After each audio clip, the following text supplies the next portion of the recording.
In this video, we'll be discussing the impact of the Cold War on the United Nations. The Cold War lasted from the late 1940s to 1991 and saw the rise of two superpowers, the United States and the Soviet Union, facing each other with suspicion in a new bipolar system.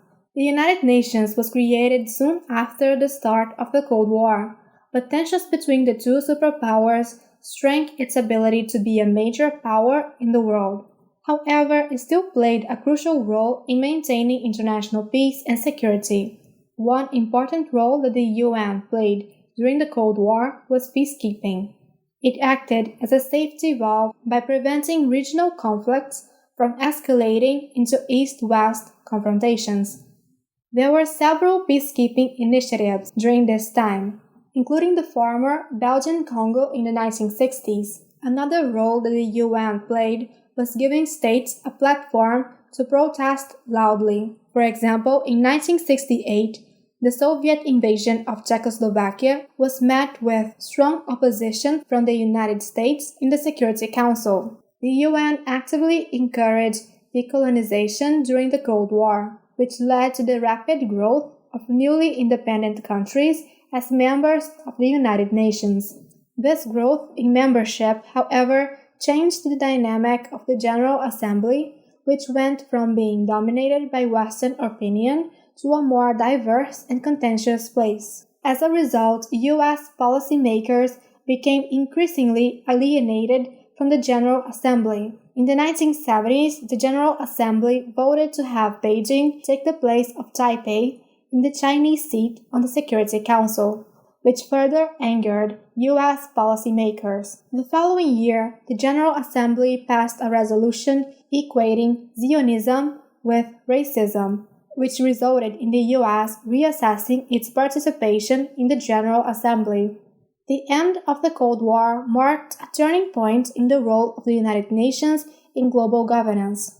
As Soviet leader Mikhail Gorbachev called for the UN to play a more prominent role in world politics, in 1987, the Security Council saw a dramatic improvement in relations between the superpowers and other members. This cooperation was further deepened in 1990 and 1991, as the Security Council approved the use of force against Iraq following its invasion of Kuwait. The successful campaign against Iraq was led by the United States with the help of other countries such as Great Britain and Saudi Arabia. During this period, the UN saw a rapid expansion of its peacekeeping activities, launching more than 20 new operations in just 6 years. The number of peacekeepers rose from 11,000 to 75,000, leading to a sense of euphoria among the Security Council.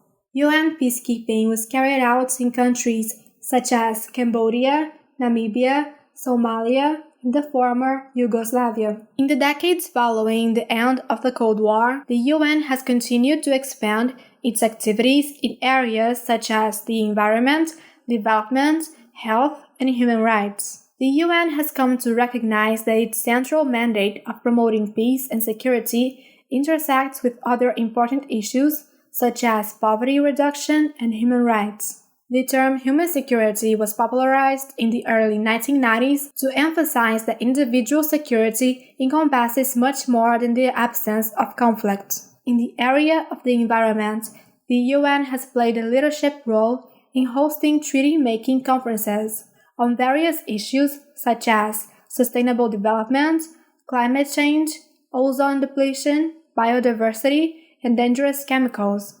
While some of these treaties have been successful, such as in the case of ozone depletion, others have not been as successful, such as efforts in the area of biodiversity. The Intergovernmental Panel on Climate Change, for example, is a scientific body established by the UN to bring together research on climate change and related policy options. The UN has also been active in the area of development, launching the Millennium Development Goals in 2000.